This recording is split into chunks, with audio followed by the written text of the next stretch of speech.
Siwezi kunywa juisi. Nimeandaa kwa ajili yenu tu na ni kwa upendo. Umeandaa kwa upendo kwa ajili yetu, si ndio? Na kwa ajili ya wifi yako. Sasa ngoja niwapigie polisi, utakuja kuwaeleza na pingu zikiwa mbele yako. Basi kaka basi.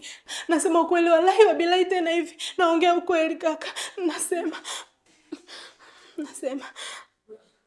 Juisi zina madawa kweli. Lakini sio mimi. Aliniletea kisuzio. Unasema?